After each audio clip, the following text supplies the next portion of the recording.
Петр Симон Паллас, немецкий ученый-энциклопедист, естествоиспытатель и путешественник на русской службе. Отрывок из его сочинения «Заметки о путешествии в Южное наместничество Российского государства» в 1793-94 годах. На Кавказе живет некий народ, который совершенно отличается от других кавказских народов по языку, облику и чертам лица. Их самоназвание ламур, означающие «жители гор». Другие называют их галгаями или ингушами. Их ближайшими родственниками по языку и крови являются чеченцы, которых они называют начка.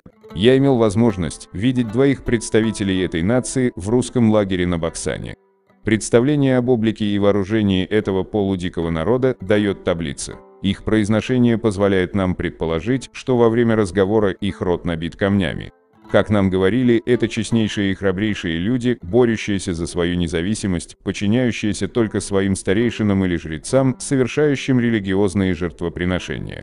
Это единственный народ Кавказа, у которого сохранился щит как часть вооружения. Эти щиты изготовлены из дерева, покрытого кожей, и охвачены железными обручами овальной формы. Короткая сучковатая пика, являющаяся частью их вооружения, служит не только для обороны, но и в качестве подпорки для ружья, которые кладут между рогатками этой пики, укрепляя ее конец в земле, что дает возможность более точно стрелять в цель.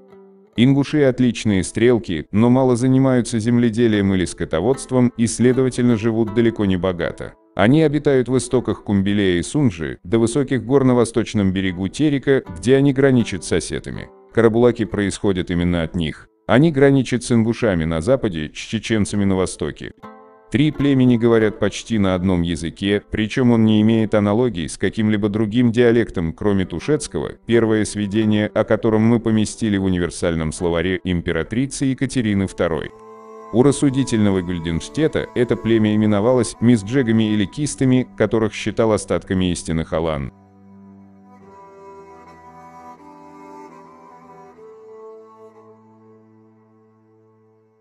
Джордж Фрэнсис Блит, епископ англиканской церкви, последние десятилетия XIX века и первые два XX века. В труде «Воспоминания о миссионерской жизни» с предложениями для церквей и миссионеров в 1851 году пишет следующее. Вернувшись во Владикавказ, мы посоветовались о том, какому пути лучше всего следовать, и в соответствии с инструкциями комитета и с разрешения командующего офицером мы решили поселиться среди ингушей, которые категорически отвергли греческую религию, которую русские священники пытались навязать им. Мы выяснили, что ингуши были горным племенем, часть которого населяла некоторые горные крепости и своей доблестью и положением не поддавались подходу русских войск. Примерно на полпути между местом нашего назначения и фортом, которого мы оставили, был указан небольшой конический холм, который некогда был оккупирован полком русских солдат во время войны с ингушами. Говорят, что несколько горцев разработали план нападения на гарнизон ночью. Заставшие врасплох стражи были убиты ими. Они вырубали все, что попадется у них на пути в темноте, и приводили в замешательство солдат, которые поворачивали оружие друг против друга. Утром не было никого, кто мог бы рассказать о катастрофе, которая постигла их, и это место представляло собой неописуемое опустошение и бойню. Подобные смелые подвиги внушали русским трепет и страх перед их доблестью. Туземцы, населявшие окрестные деревни, жили земледелием, в котором женщины несли свою долю труда помимо выполнения своих домашних обязанностей. У тех, кто был богатым, было 3 или 4 жены, старшая из которых обычно была главой, а одна из младших жен часто была фаворитом ее господина. Подарок отцу дал тот, кто стал мужем его дочери, иногда в размере 15 или 20 голов крупного рогатого скота, в зависимости от ранга семьи или красоты ее лица. Я не слышал ни об одном случае попытки соблазнения или бесчестной связи, кроме одного, совершенного русским офицером, который сильно пострадал за свое преступление. Таково было чувство унижения, которое переживала пострадавшая семья, что отец или брат воспользовался первой возможностью лишить соблазнителя жизни и полностью предотвратил повторение подобных проступок. Женщины содержали свои дома в чистоте и порядке, часто занимались ткачеством своей одежды или одежды мужа, были целомудрены и сдержаны в своем поведении и, насколько я могу судить, жили счастливо в своих семейных кругах, возможно, за исключением многоженцев.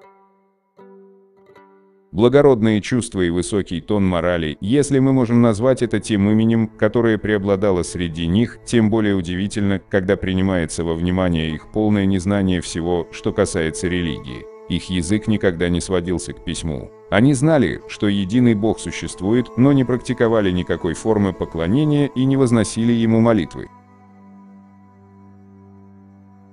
Несмотря на кровавую черту характера, ингуши – благородная раса людей. Они часто напоминали мне шотландских горцев. Их любовь к свободе врожденная. Они предпочли бы смерть рабству и довольствуются своим тяжелым образом жизни.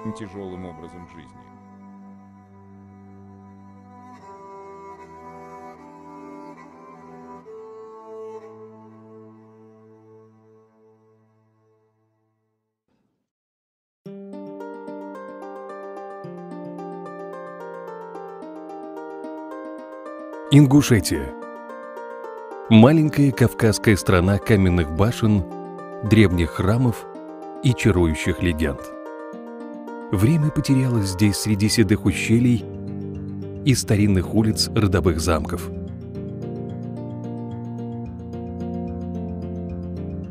Знаменитые боевые башни Ингушетии, символ силы и независимости ингушских фамилий, стоят здесь повсюду, как немые стражи ее истории.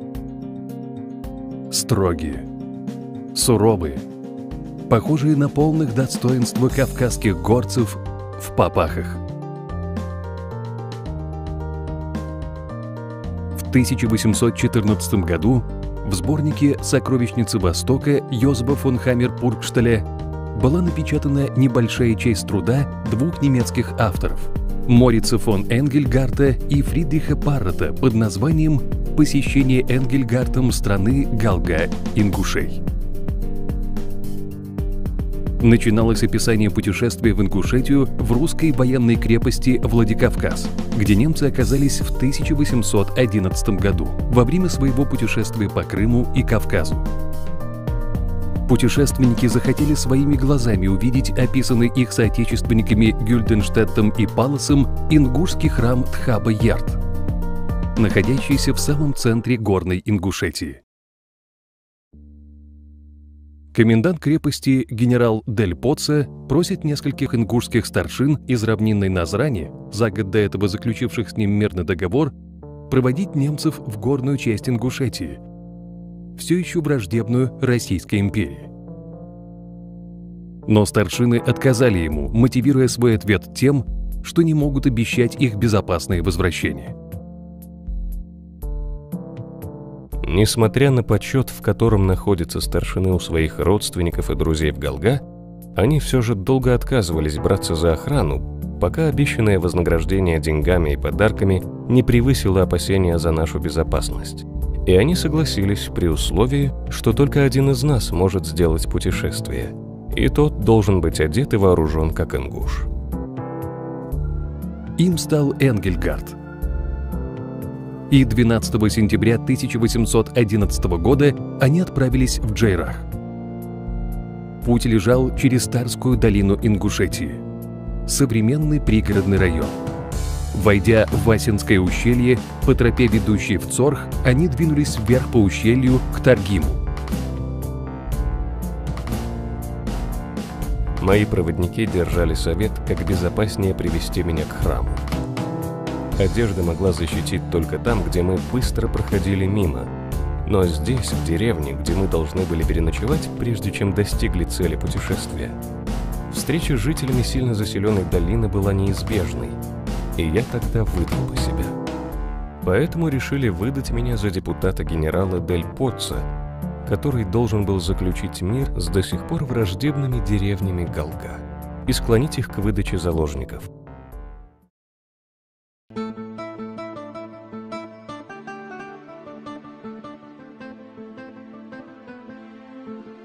«Ингушские деревни издали напоминают маленькие города», – писал Энгельгард. В одном из этих городов, Эгикале, он и его сопровождающие становятся гостями ингуша, имя которого, к сожалению, не названо. Но оказанный им радушный прием, угощение и быт его семьи путешественник подробно описал в своих воспоминаниях. Наутро Энгельгарта сопровождает к цели его путешествия – храму Тхаба-Ярд. Сразу после этого их маленькая группа держит обратный путь в крепость Владикавказ, во время которого путешественнику были навеяны эти строки.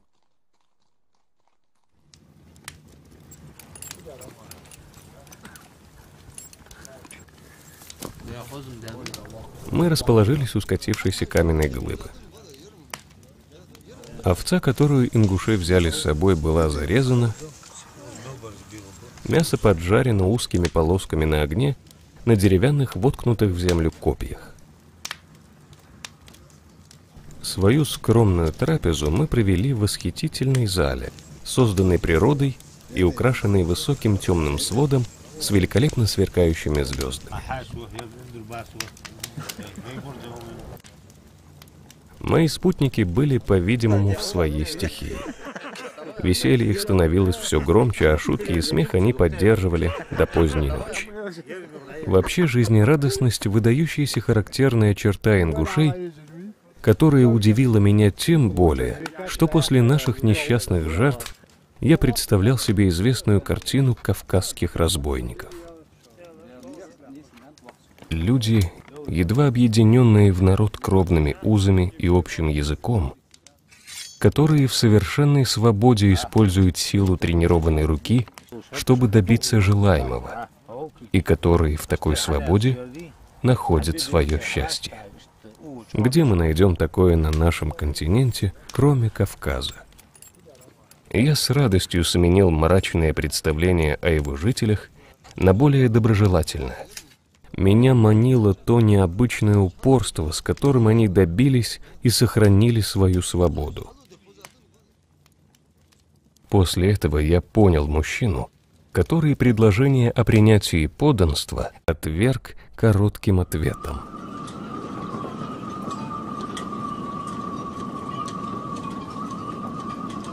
Над своей шапкой я вижу только небо.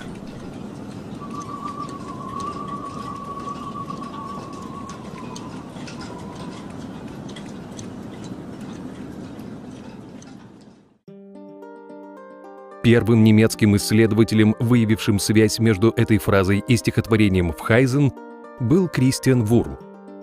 В 1834 году в своем труде «Комментарий к западно-восточному дивану» он пишет: «Диван. Стихотворение Вхайзен. Из путешествия Энгельгарта в страну Галга-Ингушей. Том 4, страница 36.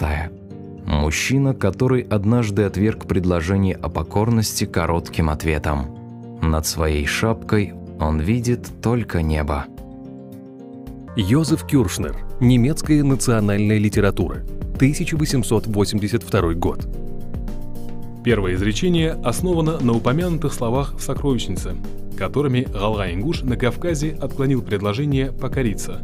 «Над своей шапкой я вижу только небо». Дитер Борхмайер. Иоганн Вольфганг фон Гёте. Полные работы. Письма, дневники и беседы.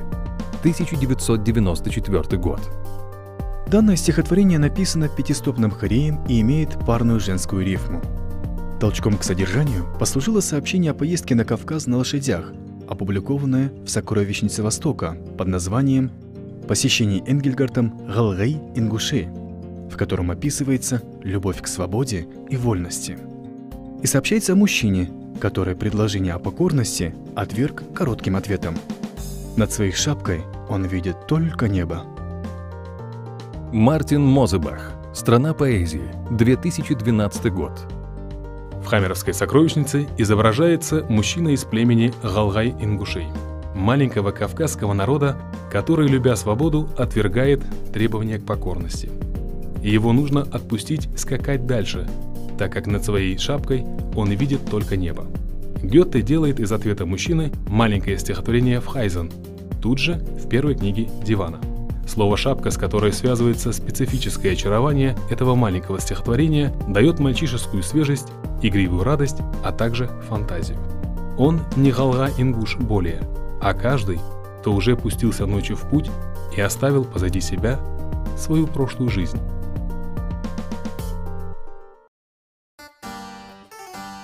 Neue Speyerer Zeitung, 11 июля 1820 года. Свободный ингуш на Кавказе, которому расхвалили, какую выгоду мог бы получить он, если бы пошел под власть российского царя, ответил, воодушевленный своей независимостью, гордо, смело и верно. Да как я могу пойти на это? Над своей шапкой я не вижу ничего, кроме голубого звездного неба. Ни папа Григор VII в Каносе, ни император Наполеон при Йене не смогли так верно сказать. Хотя их шапка и была выше, чем у ингуша, но сердце вряд ли.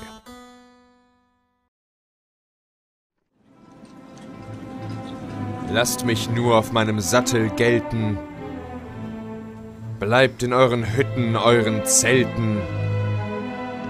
Und ich reite froh in alle Ferne. Über meiner Mütze nur die Sterne.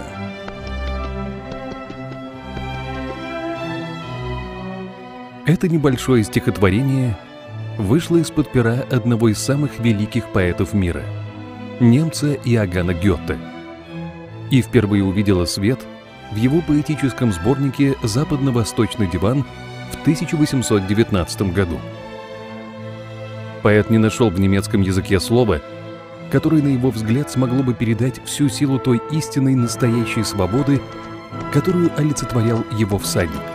И Гёте назвал его «Фхайзен» — «свобода мысли». Это слово, созданное самим Гёте, навсегда вошло в немецкий язык вместе с его героем. Свободным горцем, выше папахи которого были только звезды.